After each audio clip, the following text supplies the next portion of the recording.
Сәлем достар, сіздермен Гүлдана. Бүгін өте дәмді болып шығатын капкейк жасаймыз. 2 жұмыртқамызды салып, қантымызды салып, жақсылап араластырып аламыз.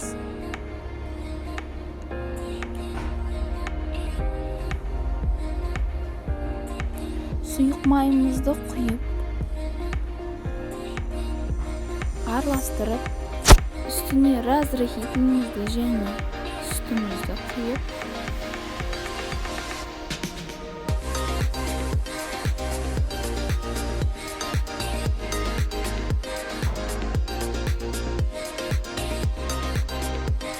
какао ұнтағымызды және ұнымызды саламыз, қою масса шығады.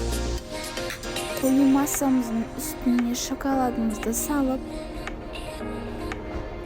формаларымызға салып шығамыз. Сіздермен болған Гүлдана ас болсын.